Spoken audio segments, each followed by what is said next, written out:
Zdravo svima, dobrodošli u moj novi video. I danas ću vam pričati koja je to veze između Kim Kardashian, mene i Dua Lipe, a tiče se moje linije.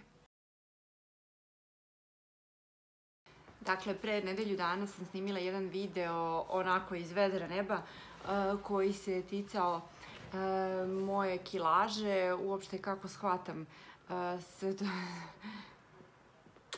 Ćao, ljubav. Ne mogu da snimam. Ne mogu da snimam. Jel, ne mogu? Ajde me pustiš. Moj gost.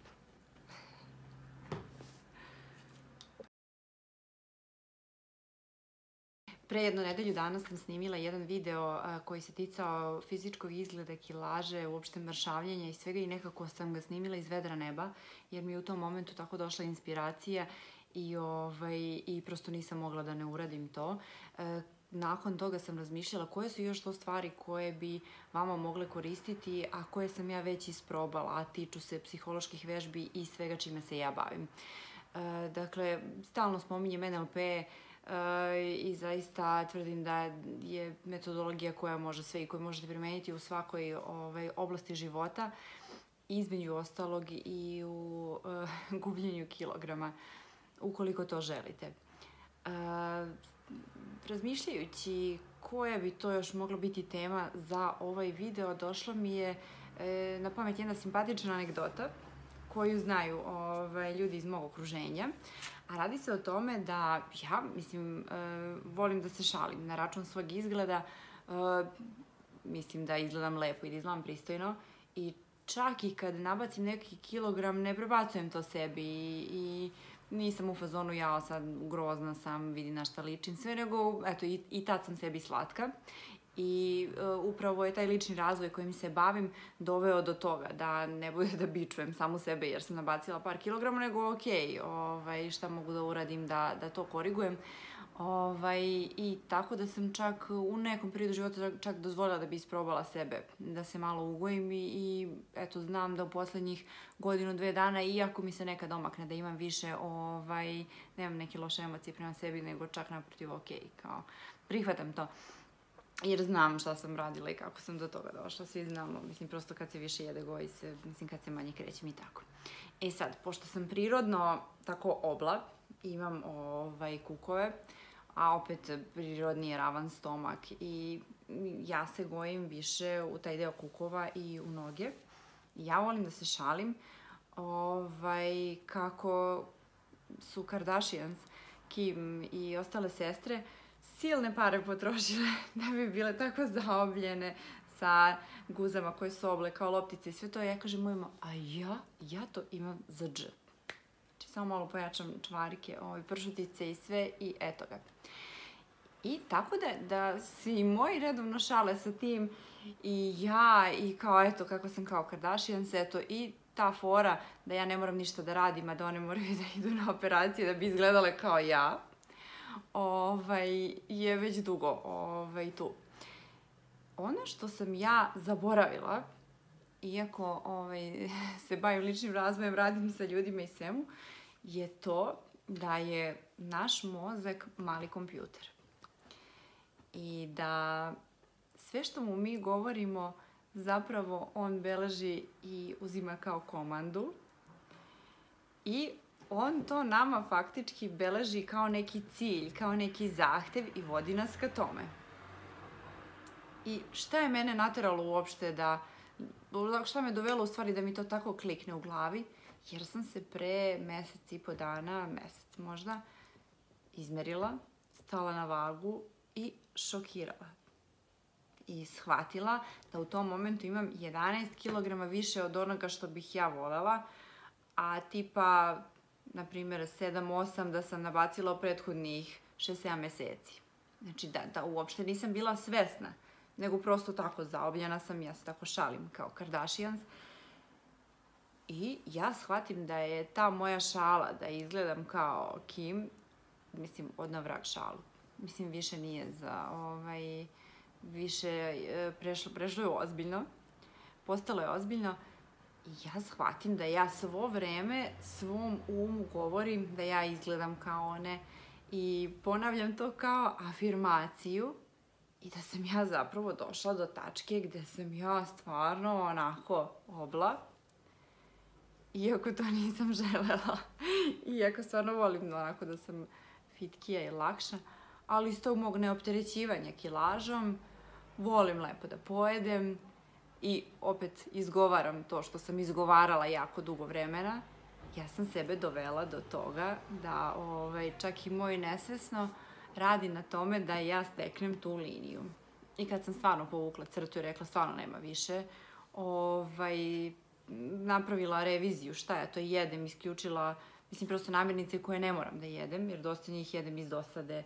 Malo sam porazmislila zbog čega se nekad prejedam, zbog čega uzimam neku hranu, sve to, znači opet treba pogledati u sebe.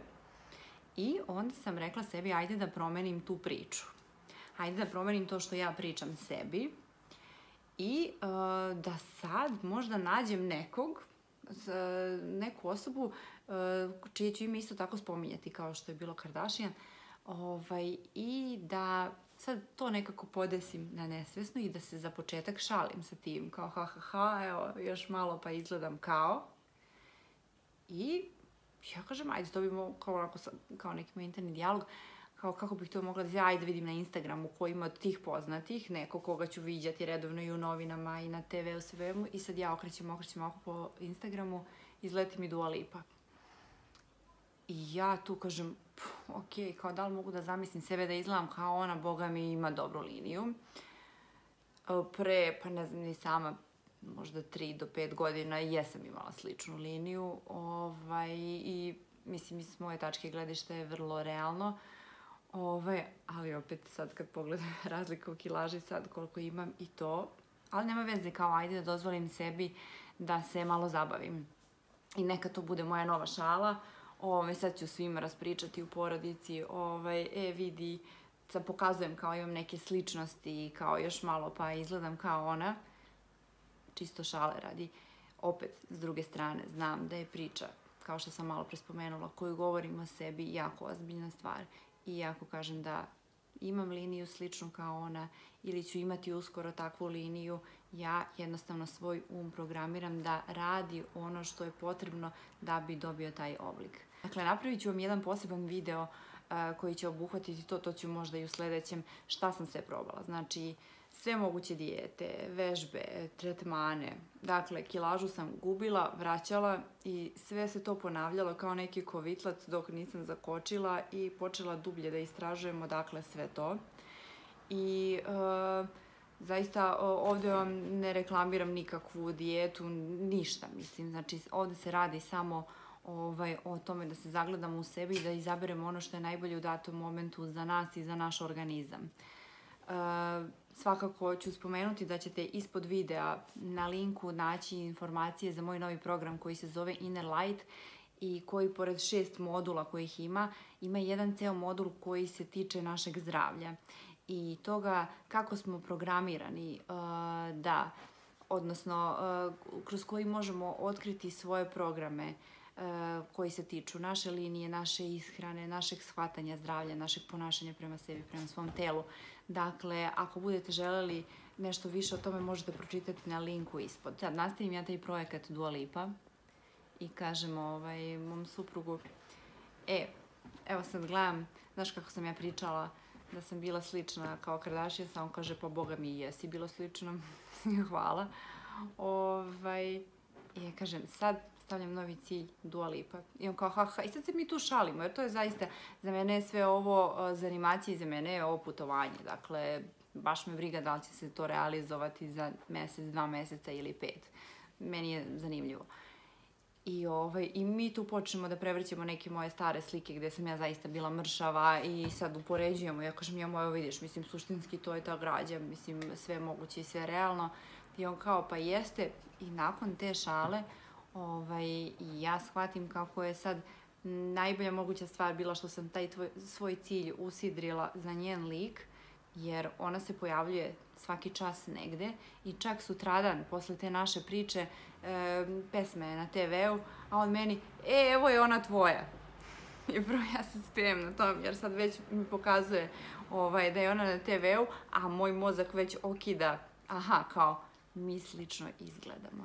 Dakle, napravila sam sebi malu igricu i evo šta mi je ta igrica, pored stvari koje sam uradila u prvom videu, to možete videti na linku koji će biti tu negde iznad. Jedna od stvari jeste i ovo sa pričom i sa mojom sličnošću, sa nekim iz javnog života. Desilo se to da se meni kilaža zaista topi. Čak nekih za mesec dana 3 kilograma sam izgubila, s tim da poslednjih dana ne menja mi se broj kilograma, ali ja se nekako sužavam. Dakle, ništa specijalno ne radim, jedem kad mi se jede, jedem koliko mi se jede, naravno vodim račun da to ne bude tona hrane, ali sad se nekako dešava da ja ni ne mogu mnogo da pojedem. Tako da može biti da ovo sve ima smisla. Odnosno, ja znam da ima smisla, ali opet neka svako proba za sebe. Jer ako ste već isprobali sve dijete, ako ste isprobali sve režime i sve, pošto i tablete i šejkovi, ne znam šta god, ništa vas ne košta da probate i ovu malu igricu, možda vam donese nešto dobro. I da se nadovežem na ovu priču gde ja spominjem dve poznate ličnosti. Dakle, jako je bitno da se preispitate sa kim iz porodice vaše ili šire porodice, uže porodice, vi povezujete svoj izgled. Dakle, ista sam otac, ista sam majka, građana sam kao tetka. To mi je vrlo slično ovome što se ja igram sa poznatima. Dakle, ja sam ceo život pričala da sam kao tata, da sam građana na mog oca, da imam jake noge na njega, mislim sve nešto što mi nije trebalo stvarno. Ali onda gde sam se opet i ja malo osvestila, ne malo, gde sam se osvestila, gde ipak nisam kao otac, je to da mi se desilo da sam imala jedan veliki pad kilaže 2012. godine, gde sam ja shvatila, kada sam skroz smršala, iako na prvi pogled sam svaka otac, gde sam ja shvatila da imam potpuno iste noge kao moja majka, koja je po meni, mislim, izgledala jako lepo u fazama kad je mršava, čak i kad se ugoji ima lepe noge, gde sam ja rekla, ja bože, pa ja ličim na tebe, pa otkud, pa gde su nestali oni listovi, pa gde su nestale one butine, pa šta je ovo? Dakle, shvatila sam da je to bila samo neka priča. I opet, ako vam je otac, mislim, zgodan muškarac, zašto želite da imate noge kao on, ako izgleda onako tipično muški, zašto biste kao žensko se povezivali sa njim? Dakle, razmislite sa kim se vi identifikujete iz porodice i onda, ako vam je čak lakše, napravite sebi ovu igricu kao ja sebi što sam napravila. I dodala bih još jednu stvar. Ako budete uradili isto što i ja i našli sliku neke poznate osobe koja po vašem mišljenju izgleda odlično, dajte sebi malo moment da gledate tu sliku i da pratite svoje misli. Dakle, da li vaš unutrašnji glas kaže nema šanse tako ti da izgledaš, ti nemaš takvu genetiku, nema šanse, ti ako smršaš, ti ćeš se tako razboleti. Mislim, odakle tebi ideja u što ćeš tako izgledati? I tako dalje, i tako dalje. Ili ti nemaš volje i želje da vežbaš toliko, ko zna šta ona je poznata, ko zna koliko tretmana je imala i tako dalje. Ta mala vežba sa slikom je jako korisna da osvestite svoja uverenja o toj nekoj liniji koju vi želite. I u stvari možda ćete tada otkriti šta je upravo to što vas blokira. Evo, u mom slučaju prva rečenica je bila nema šanse. Znači, kao da pričam sa nekom zlom, sa komšinicom ili sa nekim ko mi kaže nema šanse. Ti nemaš šanse tako da izgledaš. Znate, kad vam to nešto iznutra kaže i onda jednostavno obratite se tome kao da je osoba. Zašto misliš da nema šanse? Možda mi je uspelo jednom, čak i da vam nije uspelo nikad. Ko kaže da ne mogu pokušati, da možda baš meni neće poći za ruku? Kako znaš? Kako znaš da mi neće uspeti? Znači, odgovorite tom glasu u sebi ili napišite čak i na papir koja su vam sve uverenja iskočila dok ste gledali tu sliku i onda dovedite svako uverenje u pitanje. Znači, vidite, aha, ti nema šanse da smeš, aha, dobro, zašto tako mislim, odakle mi da informacije, da li sam imala neka iskustva, da li mi je to neko rekao, da li sam to negdje pročitala, jer svako uverenje koje dovedemo u pitanje počinje da se razlaže. Dakle, ono bude duboko ukorenjeno tamo negde, u našoj podsvesni, i onog momenta kada počnemo da ga preispitujemo, ono počinje da se razvodnjava. Znači, možda neće biti toliko više jako i možda ćete u stvari to malom vežbicom napraviti veliki korak. I ako vam se ovaj video dopao i ako niste još uvek pretplaćeni na kanal, kliknite na dugme subscribe, na zvonce i ako mislite da bi koristilo bar jednoj osobi koju poznajete, obavezno je prosledite ovaj link. Hvala vam puno i do sljedećeg viđenja. Ćao!